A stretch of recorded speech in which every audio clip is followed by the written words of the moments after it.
今天我会和大家演示如何从零开始申请一个美国地址。这个地址不是网上随便注册的那种转运地址。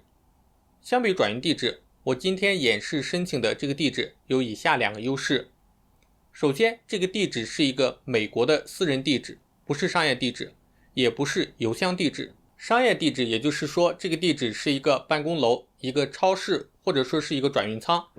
提供美国商业地址的服务有很多，最常见的就是转运仓。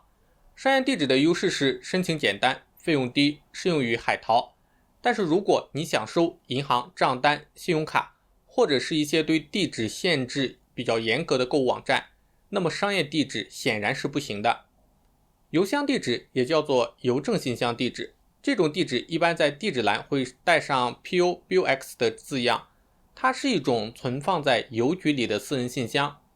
因为欧美很多地方地广人稀，派送的成本比较高，所以很多邮局就专门开设了对外出租邮政信箱的服务。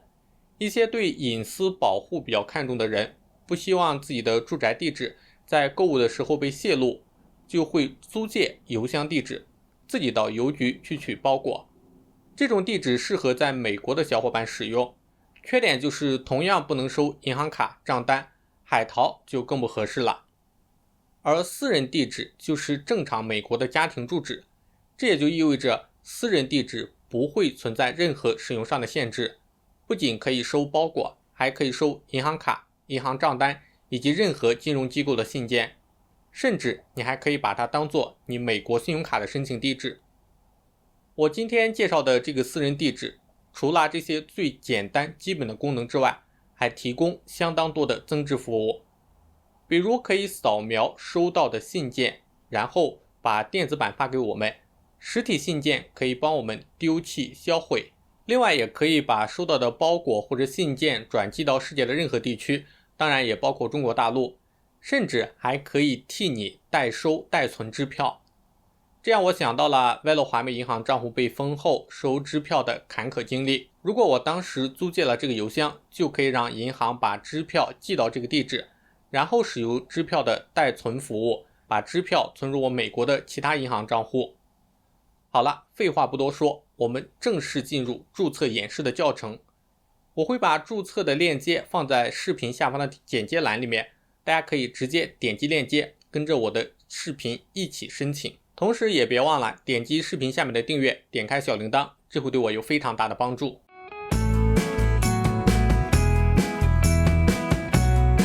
我们点击视频下面的注册链接，就会跳转到这个私人地址提供商的网址。这个网站不需要代理即可访问，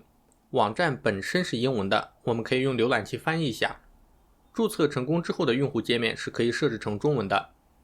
我们可以在这里看到，这个服务商一共有1251个私人地址提供，最低价格每个月是 5.99 美元。下面我们可以看到，它提供的是真实的美国的街道地址，提供邮件和包裹的转发服务，是可以转发到国内的，也可以打开扫描邮件、存支票。这些功能和服务我在上面已经和大家分享过了，这里就不重复了。另外，它还提供网页版、手机 APP 版、iPad 版和手表版，都可以使用他们的服务。我们点击浏览美国的地址，正式开始申请。这里我们会看到一个美国的地图，红色的旗标就是我们可以选择的地址。那么选择哪里的地址比较好呢？这个主要要看你的需求。如果你主要是用这个地址来海淘，那么建议选择美国免税州的地址，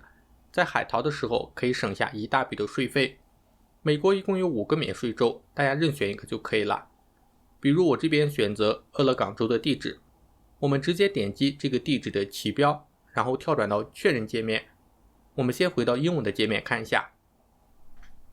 这边是我们真实的街道地址，第一行是我们的名字，第二行是街道单元，第三行绿色的 mailbox 是我们可以自定义的个性化号码，第四行是哪个城市哪个州，最后5位数字是邮编，第5行就是这个地址在美国的意思。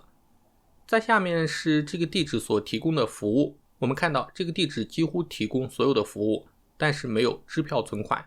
如果需要支票存款功能的小伙伴可以选择其他地址。这里我们可以看到这个地址提供的转发服务，也就是如果你要把邮件转发回国，可以使用哪些快递公司。这里我们可以看到费用，选择最便宜的 9.99 美元就可以了，或者按年付也行。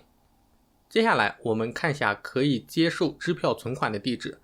比如这个旧金山的地址就可以，但是费用高了1倍，要 19.99 美元，不是很划算，而且它提供的快递公司也只有3个，不建议选择。我们再来看这个地址，位于弗吉尼亚州，可以接受支票，而且费用也只要 9.99 美元，相比上一个可以说是非常划算了。接下来我们需要验证一下这个地址是不是商业地址，要不然我们辛辛苦苦开了户，发现是商业地址，不能收金融账单，那就白忙活了。我们到美国邮政的官方网站查询验证一下，链接我也会放在视频下面。验证方法很简单，我们只需要在这里输入自己刚才选择的地址，输入完成之后点击查找即可。我们选择第2个，只要这个下面是 N 就代表不是商业地址，我们可以放心选择。根据我的观察，免税州的地址我还没有发现可以存支票的，可以存支票的地址又不免税，很难做到两全其美。有耐心的小伙伴可以都试试，或许运气好可以遇到完美的地址。确认好地址之后，我们这里选择费用，如果只是临时用一下可以选择月付，不过我个人更倾向于年付，一方面是因为年付的价格会更便宜一点，更重要的一个原因后面我会讲到。我这边先随便选一个，接下来到这个界面，我们需要个性化我们的地址，我们可以暂时切换到英文，比如我上面选择108，然后输入自己的姓名拼音，下面公司不用填写，我们在下面就可以看到最终的地址版本，然后我们点击继续。这里需要我们输入我们实际的居住地的信息，国家我们选择中国，地址我们填写身份证或者驾照地址的拼音即可，一定要输入的是真实的信息，因为后面我们需要进行资料公证，虚假的信息是无法公证通过的。输入完成之后点击继续，然后系统会给我们预留的邮箱发一个验证码，我们输入验证码，点击验证。好的，我们来到了最后一步，确认一下所有的信息有没有问题，如果没有问题，我们进行下一步。我们在这里看到 USPS， 也就是美国邮政局表格1583，整个注册申请流程最难的地方就在这里，难就难在如何进行1583表格的公证。那么1583表格是什么呢？美国邮政局规定，所有的邮件接收代理商在开展业务的时候，必须提供客户的1583表格，如果不能提供，就不能给我们开美国的私人地址，这个是硬性的法律规定，是无法避免的。有小伙伴会问，那为什么我注册的海淘转运地址就不用提供呢？因为这类海淘地址都只能接收包裹，无法接受邮政信件。反过来就是说，如果你想要接收金融机构或者其他信件，就必须填写1583表格给美国的邮政局审核。接下来我就会向大家说明如何进行公证。在进行下一步之前，我们需要在这里输入自己的信用卡号码来进行支付，国内的双币种信用卡也可以，我使用的是招商银行的 Visa 全币种卡。这里打勾，然后点击继续。扣款成功之后，我们就来到了私人地址的后台管理页面。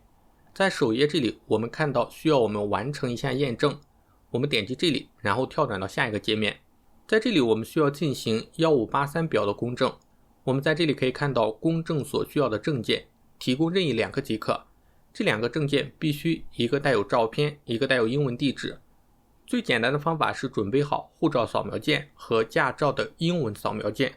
如果没有驾照的英文扫描件，那么提供身份证也可以，但是身份证需要自己打上英文名字和地址。系统这边提供了一个在线的公证服务，价格是25美元，但是根据网友的反馈，这个服务需要有美国 SSN 的人才可以申请，所以我们一定不要点击下面的立刻在线公证。点击完成之后，自己的信用卡就会被扣除25美元。下面你有美国社会安全号码吗？选择不。下面点击使用自己的公证人。接下来系统就会跳转到这个界面，我们点击下载预先填写的 USPS 表格1583，然后我们打开下载的 PDF 文档。在这里我们可以看到这个1583的表格已经填写好了，我们需要做的就是在文档最后面选项16这里签上自己的英文签名，也就是名字的拼音先名后姓，必须手写，可以打印出来用笔签，也可以在电脑或者 Pad 上面用电子笔签。签好之后记得保存文档。接下来需要我们把文档发给公证人员进行公证。英语不错、动手能力强的小伙伴可以自己到这2个网站进行公证。如果你是个懒人，也可以通过视频下面的联系方式找到我，申请代理认证，全程中文服务，当天就可以完成公证。